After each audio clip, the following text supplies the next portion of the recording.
The scientific rationale for tyranny has always been attractive to elites because it creates a convenient excuse for treating their fellow man as lower than animals. Robert Thomas Malthus, famous for saying that a mass food collapse would be helpful because it would wipe out the poor. His fictional scenario would later be called a Malthusian catastrophe.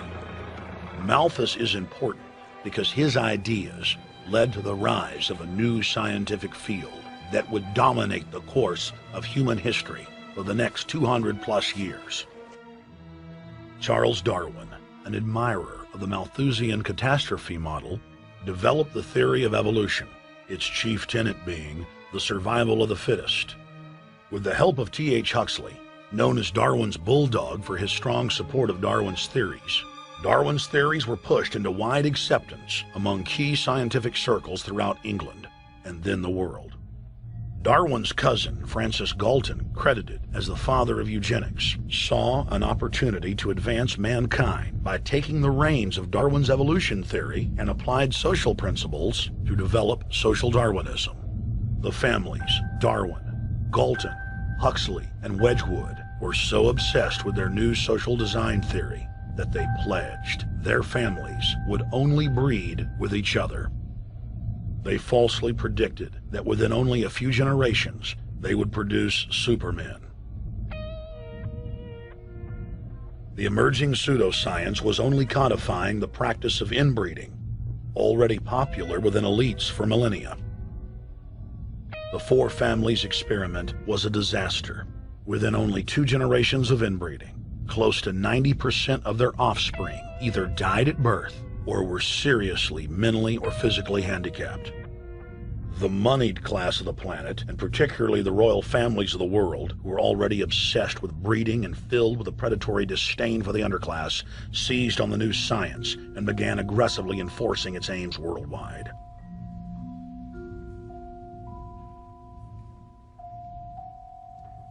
Biometrics appears to be a new science, but it was actually developed by Galton back in the 1870s as a way to track racial traits and genetic histories, and as a way to decide who would be licensed to breed. In 1904, the Cold Springs Harbor Research Facility was started in the United States by eugenicist Charles Davenport with the funding of prominent robber barons Carnegie, Rockefeller, and Harriman. In 1907, the first sterilization laws were passed in the United States. Citizens with mild deformities or low test scores on their report cards were arrested and forcibly sterilized. In 1911, the Rockefeller family exports eugenics to Germany by bankrolling the Kaiser Wilhelm Institute, which later would form a central pillar in the Third Reich.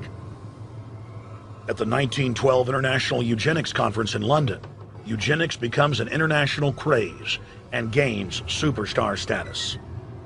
The futurist and best-selling sci-fi author H.G. Wells had studied biology under top eugenicists and was spreading the new faith worldwide. In 1916, H.G. Wells' lover, Margaret Sanger, starts her promotion of eugenics in the United States. In 1923, Sanger receives massive funding from the Rockefeller family. Sanger wrote to fellow eugenicist Clarence J. Gamble that black leaders would need to be recruited to act as frontmen in sterilization programs directed against black communities.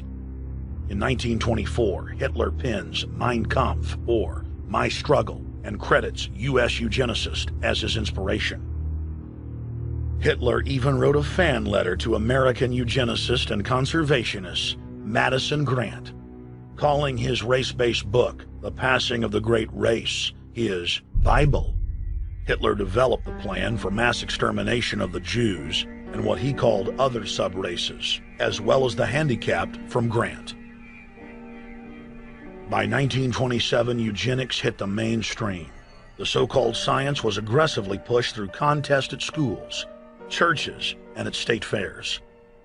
Churches competed in contests with big cash prizes to see who could best implement eugenics into their sermons. Major denominations then tell Americans that Jesus is for eugenics.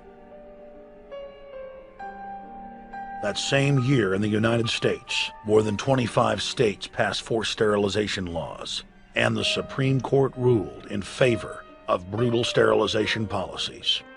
When Hitler came to power in 1933, one of his first acts was to pass national eugenics laws, modeled after laws in the United States.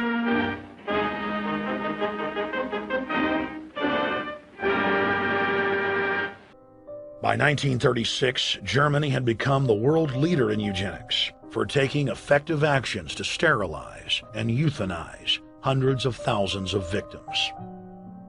The big three of American eugenics, Davenport, Laughlin, and Goethe, were dispatched by the Rockefellers to Germany, where they advised the Nazis on the fine-tuning of their extermination system. With the strong support of the U.S. and England, Germany had gone over the edge, and tens of millions would pay with their lives.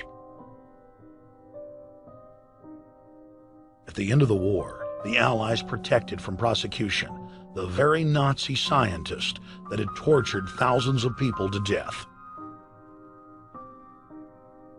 The Nazi brand of eugenics had embarrassed the elites, but they had no intention of stopping their plans. The Allies literally fought with each other over who would get top Nazi eugenicist. It didn't matter if the SS doctors had tortured tens of thousands to death. They were free to go.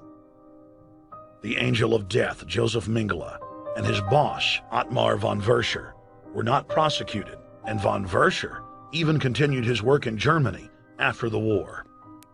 Eugenicists were angry that their great work had been exposed. They then scrambled to camouflage their agenda. Eugenics Quarterly became Social Biology. The American Birth Control League became Planned Parenthood. New terms like transhumanism, population control, sustainability, conservation, and environmentalism replaced racial hygiene and social Darwinism. Many eugenicists of the previous period engaged in what they called crypto-eugenics, purposefully taking their eugenics beliefs underground. They became highly respected anthropologists, biologists, and geneticists in the post-war world.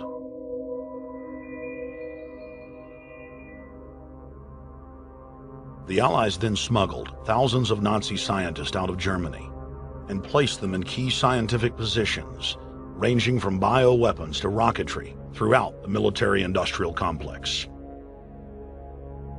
The founder of IBM was a devout follower of Hitler.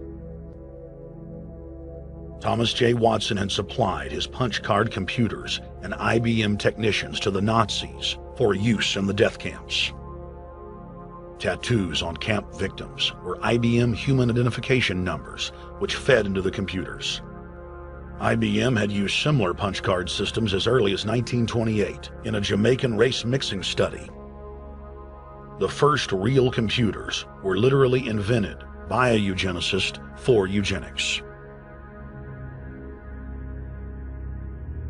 UN chieftain and unrepentant eugenicist Julian Huxley argued that since the leaders of eugenics had founded the environmental and conservation movements, that they should be used as vehicles in the formation of a world government. Just as H.G. Wells had envisioned, this government would be controlled by a scientific dictatorship and would be guided by the principles of eugenics. Huxley created the World Wildlife Fund with Bilderberg founder and former SS officer Prince Bernhard of the Netherlands and Prince Philip of England. In the event that I am reincarnated, I would like to return as a deadly virus in order to contribute something to solve overpopulation. Prince Philip, reported by Deutsche Presse-Agentur DPA, August 1988. Aldous Huxley, author of Brave New World and brother of Julian Huxley, gave a speech at Berkeley in 1962, shortly before his death. He admitted that his best-selling book, Brave New World, written in 1932, was based not on fiction, but on what the elite were actually planning to implement. And here I would like briefly to compare the parable of Brave New World with another parable which was put forth more recently in George Orwell's book 1984. I'm inclined to think that the scientific dictatorships of the future, and I think there are going to be scientific dictatorships in many parts of the world, will be probably a good deal nearer to the Brave New World pattern than to the 1984 pattern. They will be a good deal nearer, not because of any humanitarian qualms in the scientific dictators, but simply because the Brave New World pattern is probably a good deal more efficient than the other. That if you can get people to consent to the state of affairs in which they are living, the state of servitude, the state of being, well, it seems to me that the nature of the ultimate revolution with which we are now faced is precisely this, that we are in process of developing a whole series of techniques which will enable the controlling oligarchy, who have always existed and presumably always will exist, to get people actually to love their servitude. People can be made to enjoy a state of affairs which, by any decent standard, they ought not to enjoy. And these methods, I think, are a real refinement on the older methods of terror, because they combine methods of terror with methods of acceptance. But then there are various other methods which one can think of. There is, for example, the pharmacological method. This was one of the things I talked about in Brave New World. And the result would be that, I mean, you can imagine a euphoric which would make people thoroughly happy even in the most abominable circumstances. I mean, these things are possible.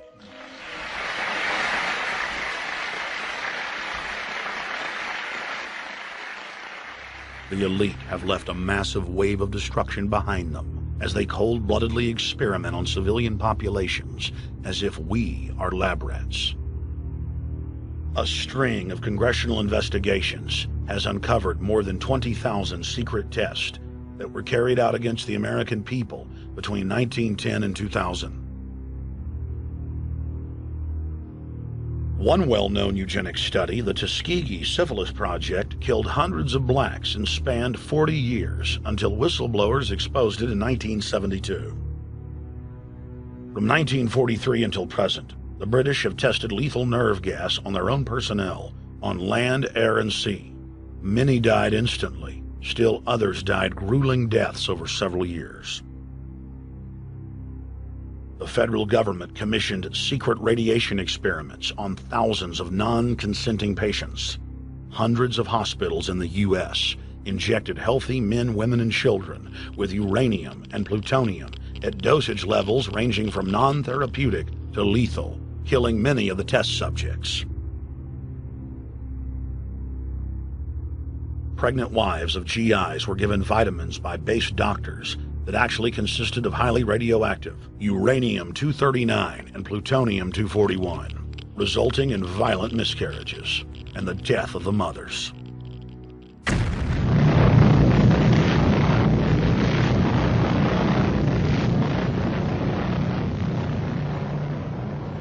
Soldiers, sailors, and Marines were used as guinea pigs in hundreds of atomic and hydrogen bomb tests.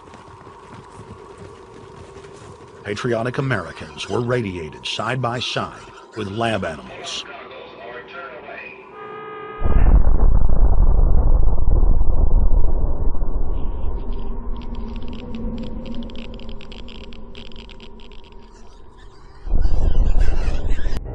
From 1951 to 1961, the U.S. Army paid Israel's health ministry 3 million lira to conduct radiation testing on Sephardic children that immigrated to Israel. The government-run public schools would tell the children that they were going to get a medical checkup and that they were receiving an X-ray.